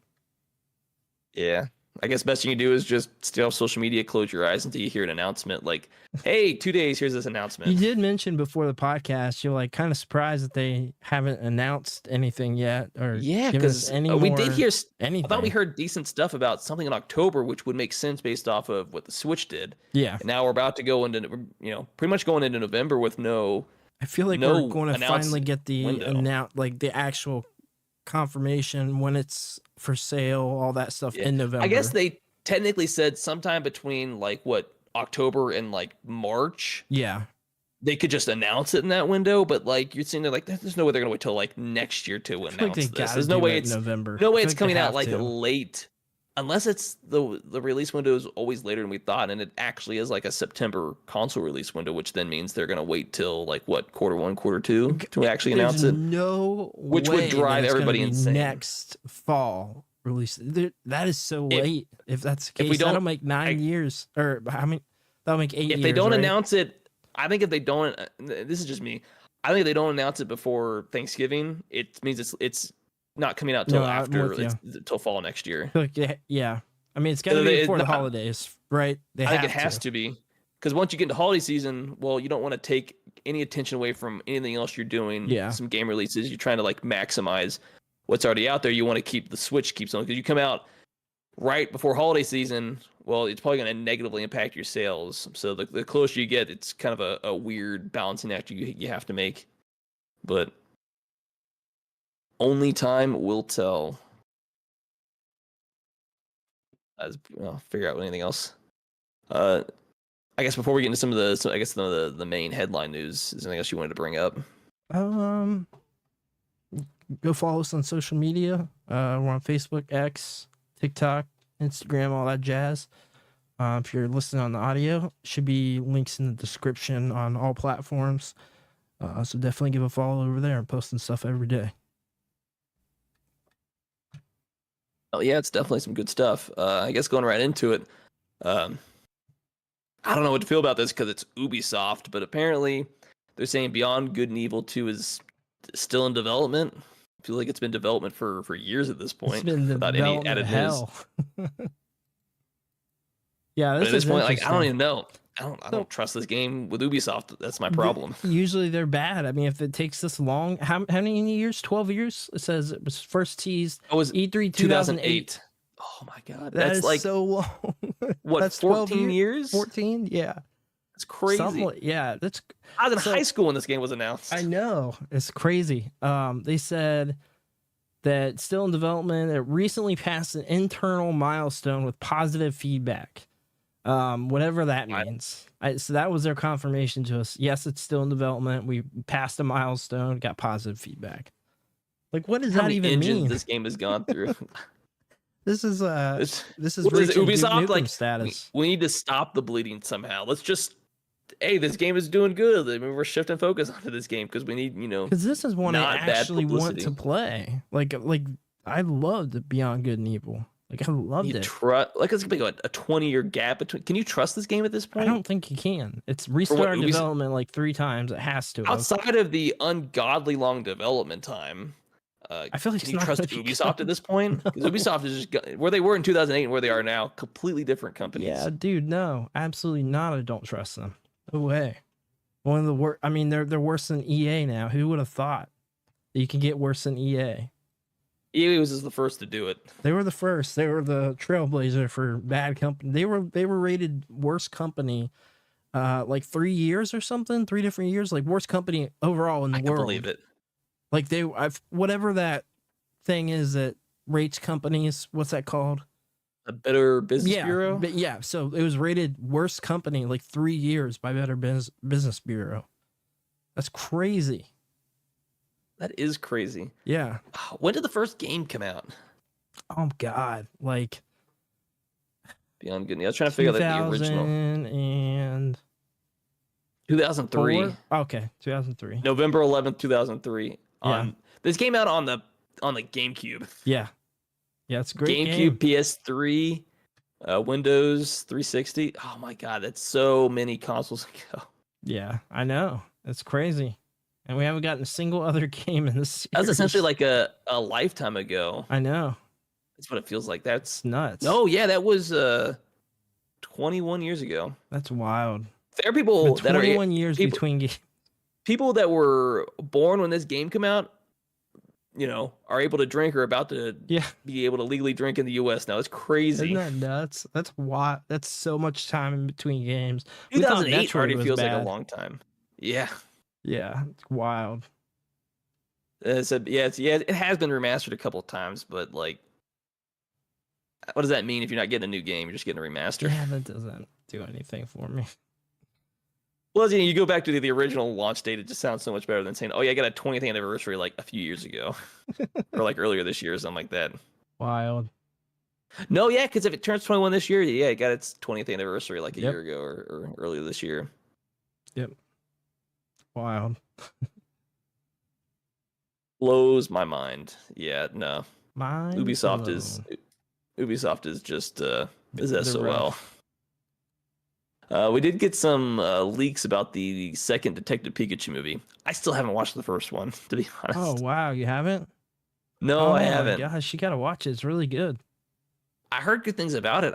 I played pretty much every Pokemon game at this point, So outside of the there's spin-offs. a second Detective Pikachu game that came out on Switch, so it makes sense for there to be a second movie. You got more story Was now the to first- work off of. Was the first game even that good? I enjoyed it. I thought it was fun. I think there's I like haven't played the second one two yet. but- Pokemon spin-off games I played. One was a pinball game, I'm pretty Oh sure. yeah, Pokemon Pinball. And was the other legit. was, going back to like You didn't 2003 play essentially Pokemon with Ranger or Mystery Dungeon? the Mystery Dungeon. Okay, The one that it's came a out on the spin-off. DS and GBA, but that was like what 2005 maybe. Yeah, something like that. Yeah, Alright, so I I don't played have seen so many 2005, I got Pokemon spin-offs. It's not even funny. Pokemon Trotsy, Pokemon Puzzle League. Oh my goodness, there's so freaking many. Obviously, the Pokemon Ranger games, Pokemon Conquest, which was a strategy RPG. Yeah, so Blue Rescue Team / Red Rescue Team, which was the GBA DS thing, came out in November of 2005.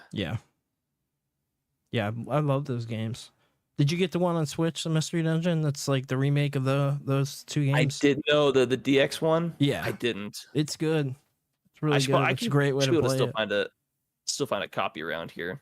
Yeah, it's worth grabbing, I would say. It's one that keeps going out of print, by the way, so it's going to hold value. They keep not printing the game anymore, so like you can't find it in big box retail stores. You can Yeah, still because apparently find there it were online, but four other ones that I didn't even know or didn't bother. So what? 2009 you had Explorers of the Sky and Yeah. Adventure Squad. 2012 you had Gates to Infinity, and then in 2015 you had the Super Mystery Dungeon. played them all. I've only played Super Mystery red- oh, no, Dungeon's the worst sorry. one, but 2007 you had the Explorers of Time and Darkness. But Yeah, I've only but- played the original Red and Blue. I think I had both games at one point. really? So Maybe I I didn't still have do. red. I had blue. I got it blue think on I've- DS. I think I've got one of them somewhere. I'd have to A lot of double people check. love Red Rescue Team though. I mean, they're holds up essentially for the same GBA. game Yeah, because you have them put them on both ends, the original GBA. it just and works better whatever with the trade map stuff. system on the second screen. Yeah, Like for a game like that where you're going through the dungeon, it kind of sucks to have to keep clicking start. Yeah. And So the DS version is just going to be better because it's actually using both screens. yeah, it really feels like it was made for that. Honestly, I think it was, and then like, oh, let's just try the 2-game thing, and then I don't think it worked out the way they I thought don't it think would. so either. That was like the height, like right around, like just after the high of the Pokemon craze Yeah. and stuff like that. Yep. So they're probably still trying to adapt their spin-off games before they realize we can't really do these multiple copies on spin-offs. They're just not going to, do as Right. well. Yeah, Just because most people care about the mainline games and stuff. definitely. But I guess, what do you know about this leak for this Pokemon Detective Pikachu? I mean, just what I saw in here. So it looks like the first one came out in 2019. It says it may have revealed Detective Pikachu 2's title, which would be The Great Detective Pikachu, and it's said to have been in development since 2021. It looks like the director of Kong Skull Island is working on it. Yeah, and that looks like that's what we know. So the Great Detective Pikachu apparently is what it's called, not Detective Pikachu 2. So apparently 2021 is when it started. So I mean, we're in 2024. It's 3 years. Seems like quite a bit of time, if you ask me. Yeah, like if you're working on it, it would make sense to expect something Should be around the corner at the very Something least. should be coming any time if it's going to happen.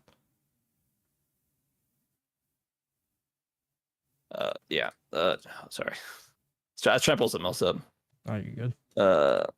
I got a new AMD Ryzen 7 9800 X3D. That's terrible names, by the way. Was leaked. It's cute. It's so bad. I don't use AMD Ryzen. I use Intel personally. But apparently it's got decently high clock speeds. For 4.7 to 5.2. 120 watts for this. That's a lot of power for Well, this. this one, the one I have, the Do you know if take this the clock speed 14. is like this 4.7 to 5.2? Is that standard or is that the overclock speeds? Do you know? I think it's overclocked. Let me look on here. It sounds like it'd be really high for like base level clock. Yeah, on a it's pretty CPU. sure That'd be it's- insane. Yeah, it's But at 120 watt, like that's a lot of power. That's like maybe it's not. 120 watts. I mean, this draws 140. Maybe. Mine does. The Yeah, it's The I don't know, it may 14th not be as gen. bad. I'm sitting here. I mean, it still sounds like it's a lot of energy to be fair, but like I mean, the Intel, the i9 i7. 14th gen draws so much power. It's unreal. Like it is absolutely unreal. I'm pretty sure it's 140 watts at the Intel okay. i9. I know I guess it's bad. That's a big. Oh my god! You're like, oh no, actually it's not bad because the one that I have, the i7 140, I believe it's 147K. Base power 125 watts, but with max turbo power, or if you overclock it, you can pull up to 253 watts, Yeah, so which I 100% couldn't do for mine because I don't think I have I think I got like an 850 power supply. yeah, the Yeah, I Intel think I got the i9, one. 14th gen, 125 watts, and it can go up to 253 watts. It says, Yeah. and this thing runs hot pretty Still often. feels like a lot of power. Oh my 14th gen one, super hot. Granted, the first one that I got didn't even last a month before it just Yeah, I remember. crapped the bed. I had to send it back in and get it replaced Yeah, because that's the problem with the newer CPUs is Yeah. at least when they first came out, they had like reliability problems because like all of a sudden overnight I lost like half my cores just stopped working, which means I essentially couldn't play games without drawing it down, which means overall you're just losing quality. Yeah. You can't process as much stuff. Does this do the Ryzen ones mean anything to you at all? Or are you planning I to don't always know stick enough with about. Intel? I've never used Ryzen. I've always used NVIDIA and Intel as Yeah. far as my PC goes. So I just don't Same. necessarily know the equivalent. I'm not Linus over here. I can't just rattle stuff off left and right. I thought you were Linus. I thought you were Mark Tech Tips. Isn't that right? I've never worked with hardware that much. I do watch a lot of Linus Tech Tip because I think it's a helpful channel. I Mhm. think it's decent, but We got Mark's Tech Tips coming up next. yeah, I wouldn't recommend it. And I don't even deal with overclocking, so like I'm not really sure what decent overclocking speed is. Yeah, Like, I I just don't don't. overclock either. I don't care to put that much strain on something that I need to last several years between upgrades, at least 5 to 6 years between upgrades. Yeah. So like, why risk it for a marginal, processing performance and graphical fidelity and stuff like that? It's just Right. it's not worth it to me for the extra wear and tear on the hardware. That's what she said. Giggity. All right. So it looks like last thing we got is about the Donkey Kong stuff. Yeah. Well, last thing, there's something else I wanted to pull up after the okay. fact, but we can go with that. I didn't see it till like a few minutes ago. Okay, so we got leaked concept art. It reveals canceled Donkey Kong game from Vicarious Vision. So it's a rumor. I don't know how believable it is, but I did see it pop up on X, and then there's an article here on Game Rant about it. But it says it's alleged art that leaked online, sparking speculation. Vicarious Vision was supposedly working on an open world Donkey Kong game, codenamed Donkey Kong Freedom. The rumored game was scrapped around 2016 due to shifting focus to Crash Bandicoot Insane Trilogy. So, do we know if this would have come out before or after Tropical Freeze then? 2016. Tropical Freeze was done by came out in Rare. 2014, so it would have been after. Yeah, so I guess that was the plan. I don't know, maybe they just did not sell as well. They just wanted to do something different with the studio, maybe, or Yeah, I really don't know. do we know if there's like a studio decided to switch different games? Because I don't think Nintendo. No, Crash Bandicoot's what a Sony IP. No, Sony doesn't own Crash Bandicoot. It's come on a bunch of Nintendo consoles. So it's just a third party Yeah. IP then. Okay. Yeah, it was just known for being a Nintendo exclusive back in the day. Yeah, because obviously we're Tropical Freeze is on the Switch, isn't it? Yeah, I got brought to Switch. Like, that's what I thought. Yeah, because obviously we have We have the Donkey Kong Country Country Returns. coming to the Switch. Yeah, in what, January? Yeah. Yeah, January 2016. Have you played Or- Returns? The It's really good. last legit time I played a Donkey Kong game, it was on I believe it's on the SNES. Oh wow, jeez. It's been a So long time ago. wasn't Returns on the SNES? No, Returns was on The Wii. 64. It's on. Absolutely not then. Oh yeah, it's Like because because it was one of the side scroller games. I'm like, it Yeah. wouldn't have been 64, and it obviously wouldn't have been GameCube, so it had to have been the SNES. The last time I legit actually put any time into a Donkey it's Kong been game. a long time then for you. I never really got into the Donkey Kong IP. Because is it the original one? Is it just Donkey Kong Country then? Yeah. I think it's the only one that I've actually played then is the OG Donkey Kong Country. So you didn't even play Country 2 and 3? I don't know. Were those on the SNES or Yeah, what were those they were. on? Well, I those may three have were. played those because it has a very unique art style. Did this use the Super Effects card on the No. SNES? Mm-mm, Because it had a unique. It had the definitely same Yoshi's. Was it Yoshi's Story kind of It art was style almost to like it? a that shimmer? molded clayish like sort Yeah, of art because style. I remember Yoshi's Island had that same kind of art style. It I think had that was like on a 64 though. storybook sort of art style where it was Yeah, like, but there was some stuff where like some of the jungle stuff it looked very similar to It some of did. the Donkey Kong Country assets, and Yeah. it may have been reused. it could have been, yeah. So I mean, I guess technically the Donkey Kong games could have been on the 64 because Yoshi's Story was essentially a side scroller on the 64, and it played just fine. Yeah. You know, Returns and Tropical Freeze are both really, really fun. I highly recommend them since Returns to come to the Switch. I mean, it's a perfect opportunity to check them out. They're like 10 out of 10 platformers. They're just like absolutely perfect. Very perfected platformers. Very fun. I mean, really recommend them if you like side-scrolling games at all. Like, I feel like they're must-plays. Do we know, are any Donkey Kong games on Nintendo Switch Online? Yeah, I think Donkey Kong Country 1, 2, and 3 are, I believe. And I think, is Donkey Kong Land from Game Boy on there too? I was trying to find an actual, nothing reliable I felt like was coming up. I was trying to verify what was on there. What I'm pulling from Nintendo is just, hey, buy these games.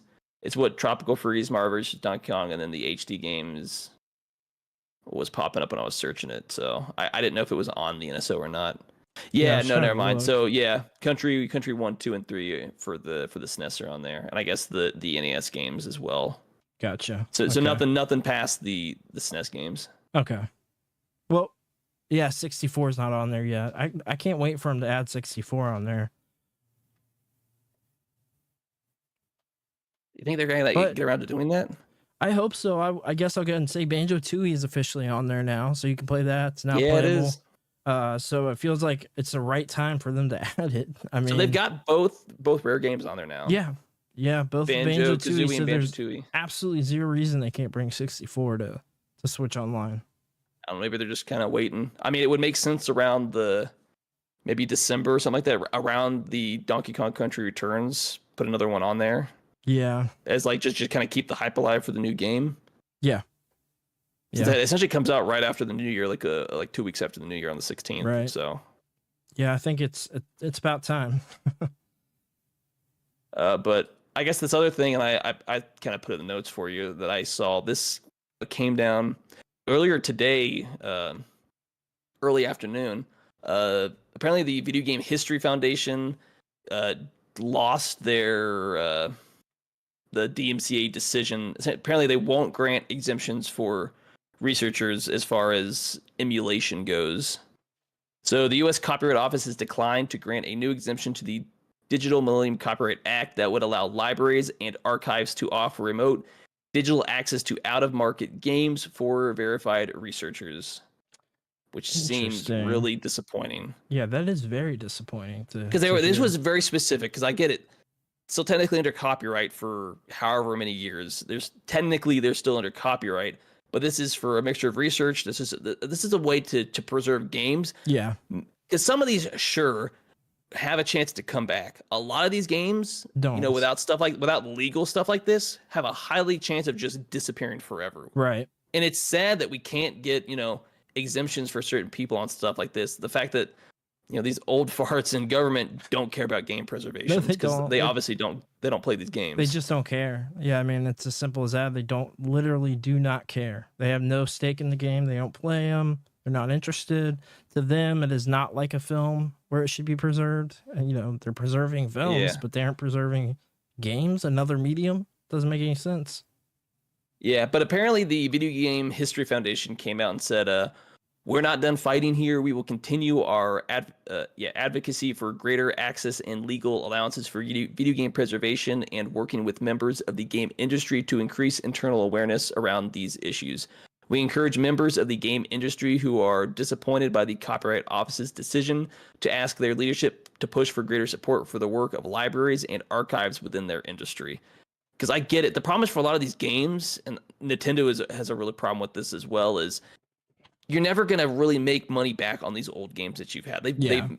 They've lived their life cycle. They've made their money. Even if you repackage it and resell it, it's just, at best, it'll make a fraction of what it originally sold for.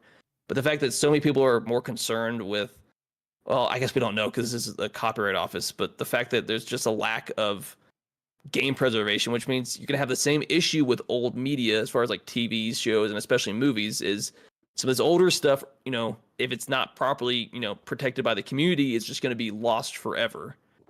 And you're always going to have that incomplete library. Because a lot of, same issue with film, a lot of old films, nobody cared to preserve, nobody thought about it. They corroded, they got lost, they got thrown in the trash. Yep. I mean, who knows what happened to them? Right, exactly. Yep.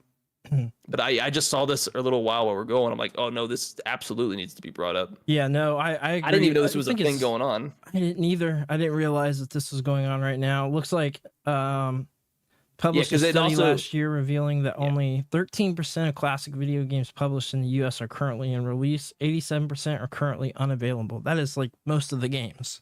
I wonder how many of these games have been how many of these games are forever lost? How many of these games you have to emulate because the source code's just lost forever. You'd have to rebuild this game from the ground up, and it would never be the same as the original because the hardware is pretty much just lost. I mean, essentially for a lot of these really early titles, emulation is going to be eventually the only way to play it outside of, because just recreating the hardware is just viably not a financially worth endeavor unless you're making it in-house to just preserve games essentially. But I mean, you talk about Nintendo got caught using emulation at their own museum for some of their games. Yeah, I know. They're emulating Wii games. Isn't that wild? They're actually emulating Wii games on the Switch. 'Cause it's financially not viable to go back and reproduce old hardware that they probably don't even have anymore. That's crazy. They're emulating their. I guarantee it's like, we Nintendo- know they can do Wii. We know it's being emulated by Nintendo. Nintendo didn't think long term about it, so they might have some hardware, but not enough to. Well, we could run this, but if it breaks, we got no legit way of fixing it without spending way too much money on new parts to just sit there for a just a museum. museum. For them, it's financially just not viable. I And mean, I these get companies that. don't want this to happen because they want to be able to repackage these over and over and over Yeah. and sell them to you, but they're not But doing most- it. 87% of them are gone. We have Yeah, no. but I think that number is viable. This 87%. That's because those games will never be marketably viable again. Most yeah, half they're of not those going games to be able to weren't sell all those. marketable when they came out. They were probably Right. lost money. Yeah. No, I mean, it's crazy. I mean, it's so much history of a medium that is just going bye-bye.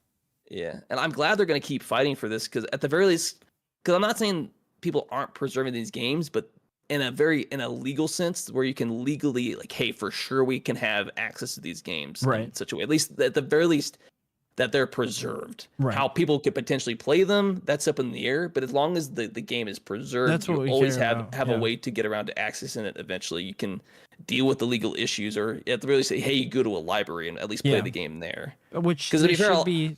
Like In the- what 80% of these games are probably trash to begin with. Like let's be real. A lot of games are just not good, but they still deserve to be preserved for history's sake. Yeah. They definitely should be, for sure. Yeah, but I don't know if you had anything else you wanted to bring up. I just thought this was. I'm glad I caught this because it's Yeah, came out no, I'm today. glad I you did thought it was too. worthwhile. For sure. I'm glad they're going to continue fighting on that. I don't have anything else for the week, so I think we pretty much covered everything. Yeah, I guess be sure to follow us on social media again. I guess. so Yeah, definitely follow our socials because we have 2 Halloween specials coming out. So the one Yep. for this one will be pre-recorded, and then we'll be doing a live one for the Anime Junction cast. But everything's the times, locations, everything will be obviously finalized on the socials. But that should be Yep. published, by this weekend, by Saturday, Sunday, as far as time and obviously where to catch it. Probably going to be on the same locations. Well, at least the Twitch for sure. yeah. I guess we'll figure out what YouTubes we want to actually stream stuff to and some of the other platforms. But yeah, have some good Halloween stuff at the very least coming out. But yeah. Wherever you're watching this, listen to this, leave a good review, like, subscribe, follow us, give us some comments.